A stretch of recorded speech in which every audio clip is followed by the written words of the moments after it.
It's always the ones you least expect, isn't it? Dominic Raab, Deputy Prime Minister in the cursed timeline in which we live, stands accused of bullying. Not by one civil servant, not by 3, not by 5, not by 10, not by 15, not by 20, but by 24 civil servants. 24 complaints by 24 different individuals about the conduct of the man who is now Deputy Prime Minister of this nation. Now, of course, anyone should be presumed innocent until they are found guilty. An inquiry has been set up into these allegations, which Dominic Raab strenuously denies. However, I think it should be made very clear that it is tremendously unlucky, unfortunate to say the least, for one minister to stand accused of bullying by 24 different civil servants. That is quite an achievement, quite the record indeed. Indeed, apparently, according to the Times newspaper, the heads of all 3 government departments run by Dominic Raab repeatedly warned him about his treatment of staff. So that's the Department for Exiting the European Union, the Foreign Office, and the Ministry of Justice, informally warning him about how his behaviour was impacting junior civil servants. Allegedly, and these are all allegations of course, these warnings had no meaningful impact on his behaviour.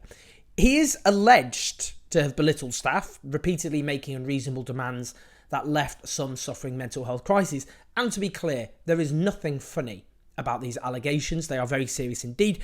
Apparently, these allegations led to people being physically sick before meetings with Dominic Raab, being regularly reduced to tears, and even being left feeling suicidal. The idea that it is acceptable to be in a workplace where someone behaves in such a way as to leave people throwing up, crying, and being left suicidal is absolutely diabolical. Now, the former head of the Foreign Office, Sir Simon MacDonald, last November was asked by Andrew Marr, former BBC presenter, now at LBC, if he felt that the characterisation of Dominic Raab as someone who could bully and around whom bullying happened was plausible, and he said yes.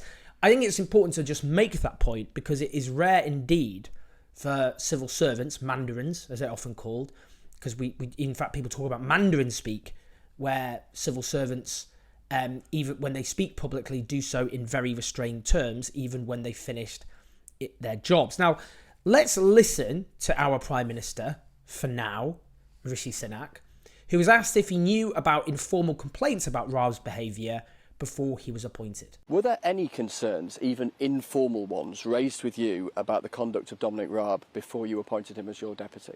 Now, I've been very clear. I don't recognise the characterisation of Dominic's behaviour, and I also was not and am not aware of any formal complaints. I asked about if there were any informal. No, well, there's a formal complaints process, and that's the important thing that people should avail themselves of if they have concerns. Did anyone or any document raise any concerns about his behaviour at all? I was not and am not aware of any formal complaints about Dominic's behaviour, but I would say if people do have concerns, whether it's about any individual, that they should come forward and talk to people about Let me be clear. Are you saying there was nobody or no document made any even informal reference to his conduct? It's separate from a formal complaint. Yeah, but I think it is important that we do have a formal complaints process. But did anyone raise anything informally? I said I don't recognise the characterisation of Dominic's behaviour personally, and I was not aware and am not aware of any formal complaints about that. First off, this is unbelievably obnoxious behaviour by Rishi Sunak, the Prime Minister, when he says he doesn't recognise the characterisation about Dominic's behaviour. No shit, Rishi. You're the Prime Minister, mate. The whole point of bullying is it depends on hierarchy, a hierarchy of power. Now, a classic illustration of this point, bullying, and this for me is actually a really good test about how you instantly can judge someone's character, because sometimes you might meet someone and they might seem a bit off. Who knows what's happened in their lives? Maybe they've had a personal crisis. Maybe a relative's just died.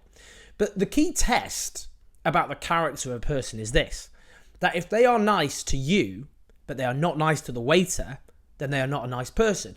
Now, the point of me using that anecdote is when someone is abusive or rude to a waiter, they know that the waiter is subordinate to them in that position.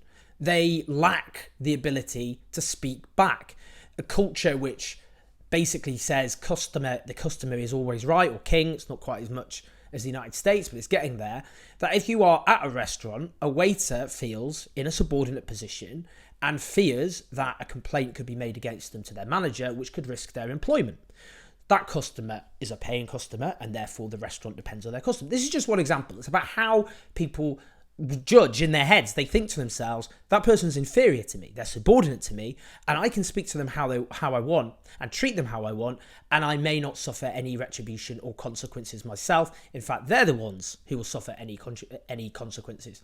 That's how bullying works. That happens obviously within the workplace, where you get bosses who can speak to workers in a country in which trade unions have been battered into the ground, where bosses can often behave like dictators with overwhelming power.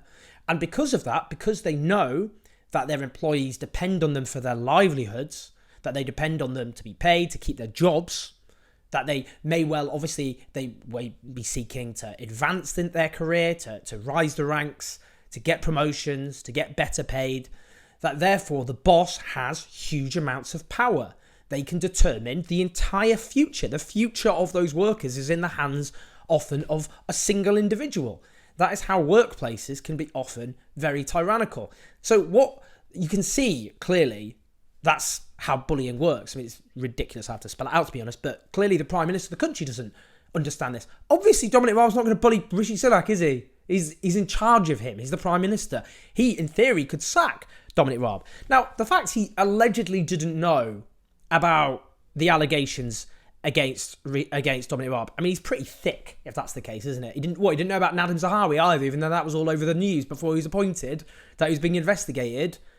Again, Suella Braverman. What happened was, these people backed Rishi Sunak in the case of Dominic Raab and Suella Braverman in the leadership contest rather than Boris Johnson. And so Rishi Sunak felt, well, actually, they helped swing the leadership campaign in his favour and stop Boris Johnson, which could have happened, though I think it may well happen after the May elections, Boris Johnson becoming Prime Minister instead of him. That's why he appointed, of course, that's why he appointed the likes of Dominic Raab. And then when he says he didn't know, he evades the question. He doesn't answer directly if he didn't know about informal complaints. So he clearly did. Why else would he not say anything? Now, let's listen to Jacob Rees-Mogg about what he has to say about this. Is it reasonable to demand from senior and well-paid professionals a level of good service? And then you have to judge whether that line has been overstepped. But I do worry that we are getting a bit snowflakey about this. Astonishing. Snowflakey. This is so outrageous because actually, as the General Secretary of the FDA, which represents civil servants, points out, Jacob Rees-Mogg, as leader of the House, has to listen to complaints about bullying from House of Commons staff. How on earth are they going to be able to feel that they can come forward with their own allegations if Jacob Rees-Mogg was leader of the House? He no longer is anymore, of course. But when he was leader of the House, people came forward with bullying complaints. How would they have taken? Now they look at this and think, well, how would they have been taken seriously? It's absolutely outrageous to suggest that people are being reduced, as I've said, to being physically sick and even being suicidal because of the behaviour of a minister. And as I said, 24 civil servants on a mass scale. To call this snowflakey is absolutely gruesome, because it will help spread a culture where people are expected to grin and bear it, and that's their fault. It's on them if they're being bullied and they feel any consequences. It's absolutely ridiculous. Now, the Remain campaigner, Gina Miller, came forward with specific allegations, saying after an encounter on the BBC when they were in the lift, saying he was aggressive, intimidating, and I was bullied and demeaned, that he allegedly called her stupid and naive, that he allegedly mixed her brother up with Nish Kumar, and therefore her brother had to ask, do you think I'm Nish Kumar? We're not all the same, you know, and that Mr. Raab allegedly barked at a young BBC employee to go get me an effing car, leaving, obviously, that employee looking shell-shocked. These are very serious, obviously, allegations. Now, clearly, we've got a government in total crisis.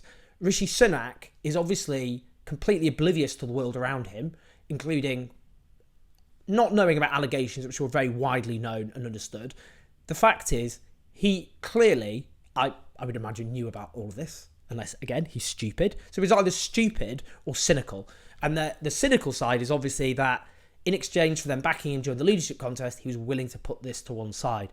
This is a rotten government that is falling apart. And Dominic Raab is clearly toast. I don't think he's going to survive 24 bullying complaints against him. I don't really think it's likely, do you, that 24 civil servants are all a bunch of liars. This is, I think, a salutary lesson. And the wider point I would have to make is about the nature of the workplace. And this shows why we need strong trade unions, because this behaviour doesn't just happen in government departments, it happens in workplaces across the country because bosses think and know they can get away with it. Please like, subscribe and support us on patreon.com/OwenJones84. I'll see you soon.